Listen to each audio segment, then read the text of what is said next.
Welcome back. Carrying on from the last episode, these 18 acquisitions I have just off camera here, they all came from the same place, my friend Michael of Kings Island. And if you're new to this channel, I'll explain that Michael is a seasoned collector who at this stage of his life has decided to part with his Elton collection. But rather than sell it, or say leave it to family members that don't collect music, he's decided to pass his collection on to me on the pay it forward principle. In other words, that one day, when I wish to part with it, that I not sell these records, but pass them on to another very serious Elton collector. And I agreed. I've received many boxes from him over the past year, and the boxes just keep on coming. All right, here we go. So the first one is a copy of Empty Sky. This is the 1975 Japanese DJM reissue. There was an earlier issue of Empty Sky in Japan on DJM that used the original sleeve. This is, of course, the reissue sleeve from '75. This is was pressed by Toshiba EMI, and its catalog number is IFS 80174, and it has, of course, it has the obi. It's kind of strange for someone like me because all my copies of this are MCA copies. All my other copies of Empty Sky with this cover are MCA copies, but this is this is a DJM copy. With I'm not sure I left myself enough frame here with the camera setup, but it looks very much like the American copies. There is a Japanese lyric booklet, and but it's Empty Sky, the classic label design. So that's the first one, and then two copies, two of the same thing. This is Empty Sky, 1981 Japanese DJM 7 Seas reissue. This was a series of Elton John reissues on Black Label DJM. It came out in 1981, and they were manufactured by a manufacturer there called King Records. And the catalog number for this is K22P-201. And there's no gatefold, so they've reduced the sleeve to just a standard sort of single pouch sleeve. I haven't played any of these yet, but I have a couple other 7 Seas reissues, so other reissues from this same series, and I don't normally like Japanese vinyl mastering, but those sound good, so I expect these to sound quite good too. Next, an original 1971 first Japanese DJM, Madman, pressed by Toshiba, catalog number FP80393. And this one I'll open up too. I don't have time to open them all up, but I'll open this one up. And you can see it has the lovely obi. And the sleeve is kind of textured, just like the original DJM UK issue, just like the original Uni Records issue North America. So there's a textured sleeve. Oh, it opens up, and there are two booklets. There's the lyric booklet, much like the one we know from the North American and British copies, and then there's an additional booklet, and I'll just open this up. This is, of course, the Japanese lyric booklet, and has some, well, they normally have extra photos. This one doesn't, other than what's on the cover, but I had one of these already. It didn't have either of the two booklets. It didn't have the obi strip, and it was in very poor shape. These are all in near mint condition. I didn't even have to clean them, so this is really great. The next one is another Japanese copy of Madman. This is the 1981 Japanese DJM 7 Seas reissue, again pressed by King Records, catalog number K22P204. I didn't show the label for the other 7 Seas one. It is DJM. I'm not sure what the significance of 7 Seas is in the title of the reissue series. That must have been something that King Records devised, but that's what the label of these 1981 reissues look like. Japanese reissues. There we go. And again, the other ones I have sound really good, so I'm expecting good things from these. And the next one is a copy of Don't Shoot Me. This is a 1973 first German DJM, pressed by Sonopress, catalog number 86569IT, and so it's German. I think the earliest copies of these probably didn't have this. It's not even a hype sticker. It's part of the actual sleeve production file, and but it's like the other copies. It opens up, gatefold. We have a booklet. The booklet is tipped in. It is glued inside the gatefold, so that's interesting. Let's have a look at what the German DJM label looks like. And, okay, so it looks like almost like the UK ones. So, yeah, that's nice. I didn't already have a copy of that, so wonderful. Next one is Don't Shoot Me. First Japanese DJM by Toshiba EMI, catalog number IFP 80705. This is technically an original or a first series Japanese DJM. However, it's not one of the earliest copies. The earliest copies were 2,000 yen. The obi strip there clearly shows 2,200 yen, and if your obi strip has that price on it, then that indicates that it's a slightly later copy, probably pressed in 1974.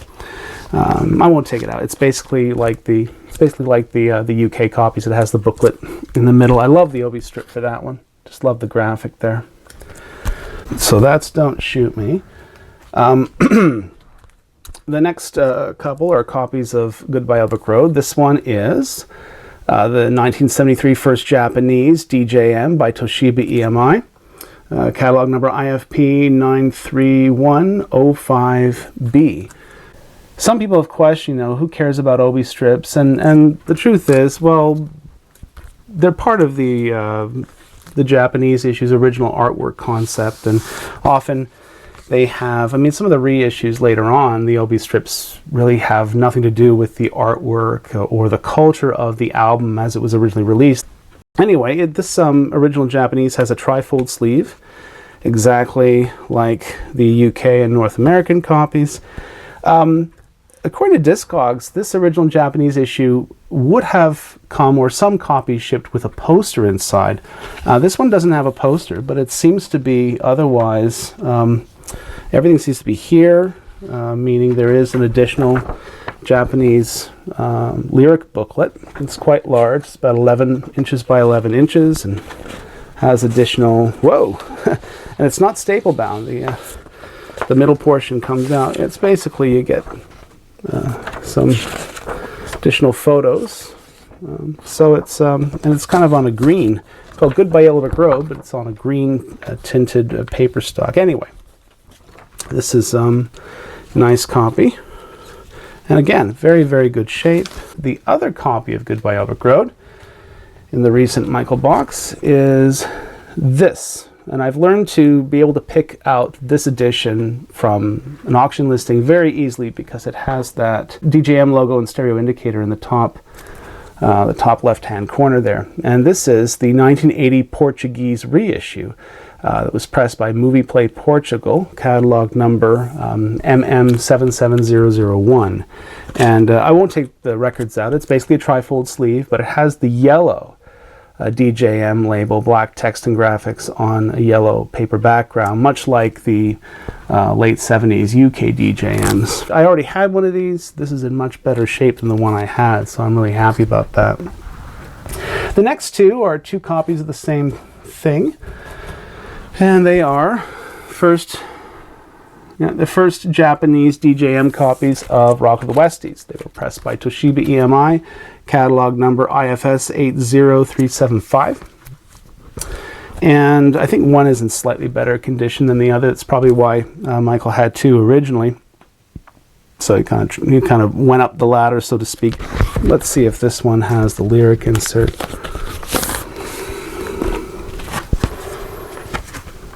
It does, and it has a Japanese, additional Japanese booklet too.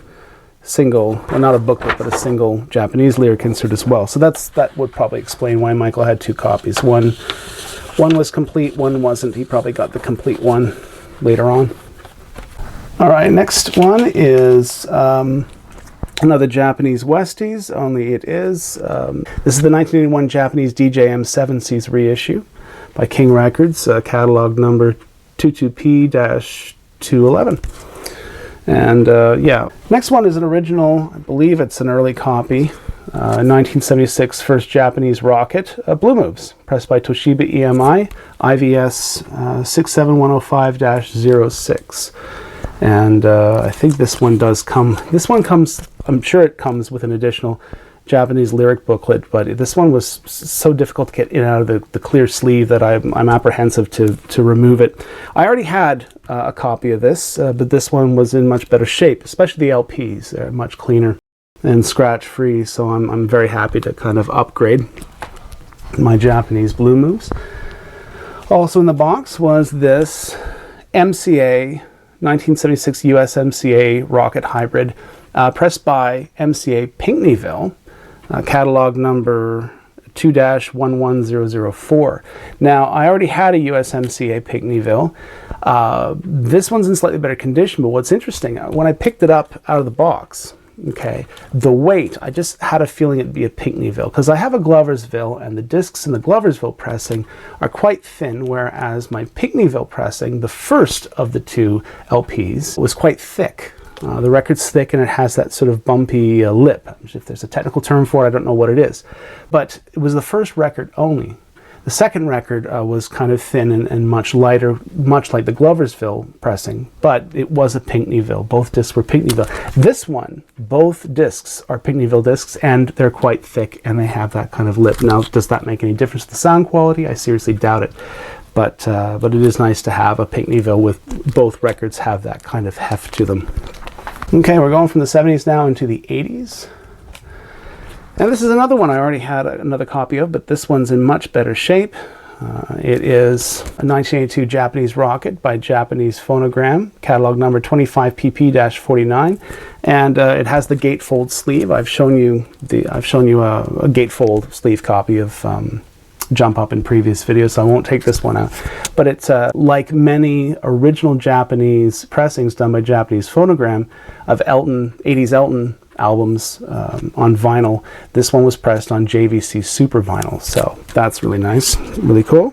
Next is another copy of Jump Up. This is a US Geffen by Capital Jacksonville, catalog number GHS 2013. I have another Capital Jacksonville pressing, but there are no initials, no indication in the runouts who mastered it. This copy was mastered by Greg Fulginiti at Artisan Sound and has both GF and the Artisan Sound logo in the runout.